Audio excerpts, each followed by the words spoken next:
बिस्मिल्लाहिर्रहमानिर्रहीम। Matric class new physics के हवाले से नई वीडियो के साथ हाजिर हैं और आज हम इंशाल्लाह unit 15 new topic new unit शुरू करने वाले हैं, करंट इलेक्ट्रिसिटी। इससे पहले जो लास्ट यूनिट हमने यूनिट 14 पढ़ी थी उसमें हमने इलेक्ट्रोस्टैटिक्स को जो है वो डिस्कस किया था, जिसको दूसरे अल्फाज में स्टैटिक इलेक्ट्रिसिटी भी कहा जाता है। इसलिए कि वजह उसकी यह है कि ये उस इलेक्ट्रिसिटी का जिक्र होता है इसमें जिसमें चार्जेस जो है रेस्ट की पोजीशन पे होते हैं।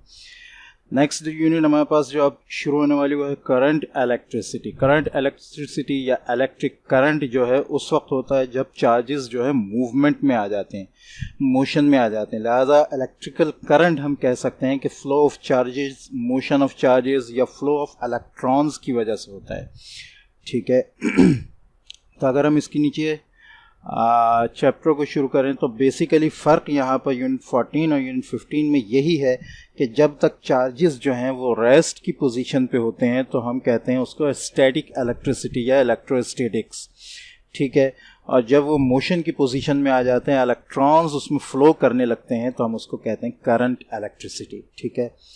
इसी चीज़ को यहाँ डिस्कस किया गया। Electricity is one of the most important branches of physics. Electricity has many uses in daily life. It is used for lighting rooms, working fans, domestic appliances. बहुत सारी चीज़ों में इस्तेमाल होता है। All these provide comfort. ये तमाम चीज़ें जो हैं बहुत से फ़ायदा पहुँचा रही हैं। फैक्ट्रीज में मशीनरीज वगैरह चल रही हैं।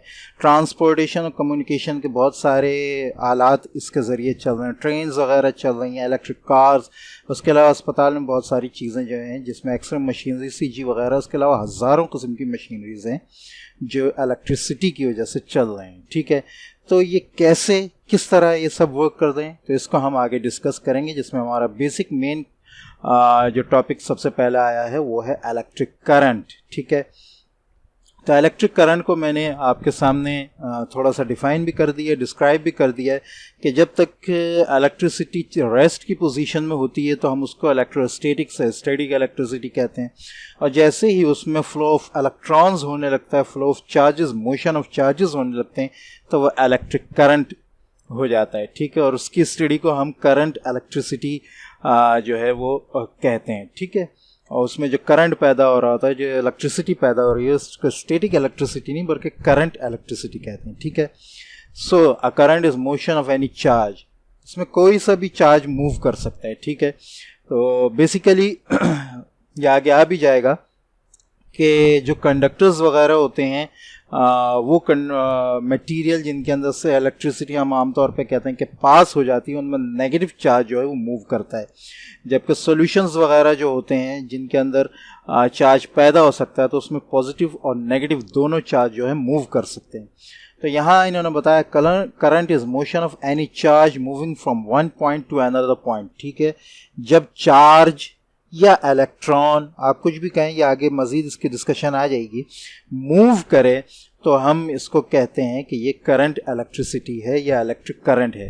And electric current is always considered as flow of negative charges of the conductor. Conductor के अंदर जो मटेरियल जैसे आयरन वगैरह है, इसके अंदर जब फ्लो होता है तो वो नेगेटिव चार्ज का होता है। लेकिन आगे इन्होंने यहाँ बताया नहीं है, जो सॉल्यूशंस वगैरह होते हैं, जब सॉल्यूशंस वगैरह इस्तेमाल हो रहे होते हैं, उसमें नेगेटिव और पॉजिटिव चार्ज दोनों जो है वो मूव कर सकते हैं। ठीक है। And electric current is symbolised by I के निशान से जो है इलेक्ट्रिक करंट को डिनोट किया जाता है। The symbol I was used by the French physicist Andre Marie Ampere. ठीक है। तो इस सिंबल को करंट के लिए, इलेक्ट्रिक करंट के लिए इस सिंबल को सबसे पहले एंद्रे मैरी एम्पियर ने यूज किया था। ठीक है। The unit of current ampere is named after him. ठीक है। तो करंट की जो यूनिट है इलेक्ट्रिक करंट की वो एम्पियर ही यूज होती है। ठीक है। तो वो इसी के नाम पर है। Current always flows in circuit और इलेक्ट्रिकल सिस्टम। करंट जो है वो हमेशा फ्लो करता है एक इलेक्ट्रिकल सिस्टम में या सर्किट में। ठीक है। यानी उसके लिए पाथ होना ज़रूरी है। ठीक है। आगे मजीद इन्होंने करंट को डिफाइन किया है, इलेक्ट्रॉनिक करंट और कन्वेंशनल करंट। ठीक है। अच्छा, एक तो है electronic current, when current flow from the negative terminal to the positive terminal of battery, it is called electronic current. दूसरा इन्होंने कहा when current flows from the positive terminal to the negative terminal of the battery. ठीक है, तो ऐसा नहीं है कि करंट कभी फ्लो पॉजिटिव से कर रहा है कभी नेगेटिव से। इलेक्ट्रॉन्स हमेशा नेगेटिव टर्मिनल से पॉजिटिव टर्मिनल की तरफ जा रहे होते हैं। ठीक है, लेकिन इलेक्ट्रिक करंट का और इलेक्ट्रॉन्स के इस तरीक़ेकार का मालूम होने से पहले एक कन्वेंशन बना हुआ था, एक आइडिया बना हुआ था, एक कानून बना हुआ था कि करंट हमेशा पॉजिटिव टर्मिनल से नेगेटिव टर्मिनल की तरफ फ्लो करता है। ठीक है, तो इस कानून को इन्होंने चेंज नहीं किया। ठीक है, बल्कि इसको एक अलग नाम दे दिया कि इलेक्ट्रॉनिक करंट जो है वो इलेक्ट्रॉन्स का फ्लो होता है जो नेगेटिव से पॉजिटिव की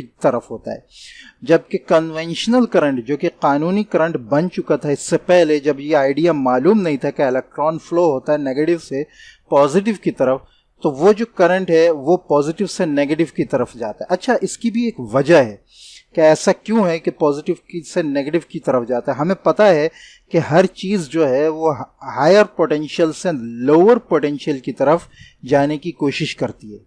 सपोज ये करंट का एक पोटेंशियल है, ये पोटेंशियल है। ठीक है, तो इस हायर पोटेंशियल से लोअर पोटेंशियल की तरफ जाना शुरू करेगी, यहाँ तक कि दोनों का पोटेंशियल एक पॉइंट पे आकर बराबर हो जाएगा। ठीक है, यहाँ तक आ जाएगा। ठीक है, जब ये पोटेंशियल बराबर हो जाएगा तो फिर ये इलेक्ट्रॉन्स या चार्जेस की मूवमेंट जो है वो बंद हो जाएगी।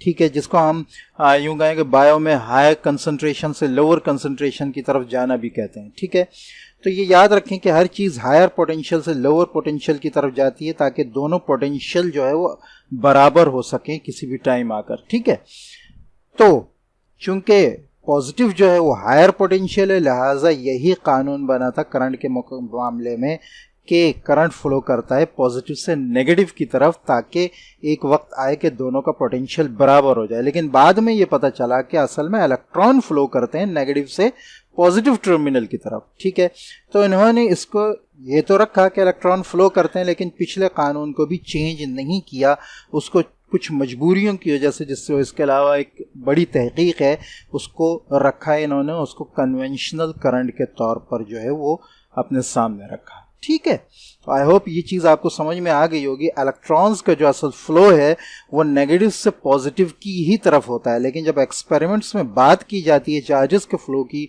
और करंट के फ्लो की, तो बात यही की जाती है कि करंट फ्लो कर रहा है पॉजिटिव से नेगेटिव की तरफ। ठीक है, तो आई होप ये चीज़ आपको बहुत अच्छी तरह समझ में आ गई होगी। ठीक है, आगे इन्होंने करंट्स के दो टाइप्स बताए हैं। ठीक है, इक्वेशन में इन्होंने बता दिया है कि हम करंट को जो है वो किस तरह मालूम कर सकते हैं। तो असल में करंट जो है वो rate of charges upon time है। ठीक है, यानी अगर हम करंट की डेफिनेशन इस इक्वेशन के मुताबिक देखें, यहाँ तो इन्होंने सिर्फ इलेक्ट्रॉनिक करंट और कन्वेंशन करंट के बारे में बता दिया है, लेकिन करंट की अगर हम डेफिनेशन इस इक्वेशन के मुताबिक देखें तो the rate of flow of electric charges through any cross sectional areas called current.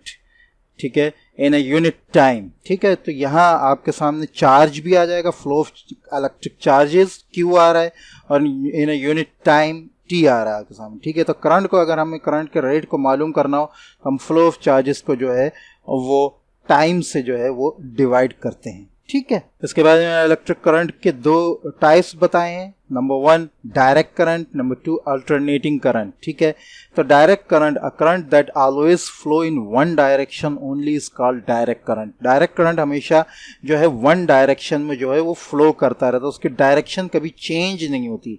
The current we get from battery is a direct current. जो डायरेक्ट हमें किसी भी बैटरी से मिल रहा होता है वो डायरेक्ट करंट कहलाता है। ठीक है, उसको डीसी से जो है डिनोट किया जाता है, आपने आमतौर पर इसको देखा होगा। दूसरा टाइप जो करंट का है वो है अल्टरनेटिंग करंट, एसी।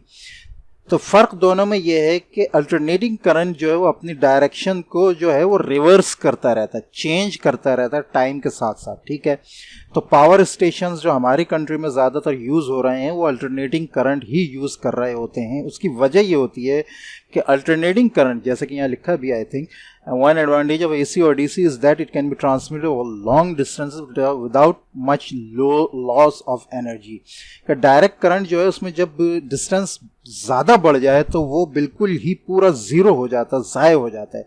जबकि अल्टरनेटिंग करंट का फ़ायदा ये होता है कि इसको लॉन्ग डिस्टेंस तक जो है वो महफूज किया जा सकता है, रखा जा सकता है. ठीक है, तो ये दो मेन इन दोनों के डिफरेंस हैं कि डायरेक्ट करंट जो है वो हमेशा डायरेक्शन एक ही रखता है, अल्टरनेटिंग करंट अपनी डायरेक्शन पीरियडिकली चेंज करता रहता है, रिवर्स करता रहता है. ठीक है, और दूसरा ये कि डायरेक्ट करंट जो है वो ज़्यादा डिस्टेंस तक फ्लो नहीं कर सकता, पूरा ज़ाय हो जाता है. जबकि अल्टरनेटिंग करंट को हम बहुत ज़्यादा डिस्टेंस तक भी लेकर जा सकते हैं बग़ैर लॉस ऑफ एनर्जी के. ठीक है, तो आई होप इलेक्ट्रिक करंट का ये जो टॉपिक है ये आपको बहुत अच्छी तरह समझ में आया होगा. और इंशाल्लाह नेक्स्ट हम इसका नेक्स्ट टॉपिक पोटेंशियल डिफरेंस है उसको डिस्कस करेंगे. मिलते हैं नेक्स्ट वीडियो में, तब तक के लिए इजाज़त. अस्सलामु अलैकुम व रहमतुल्लाहि व बरकातुहू.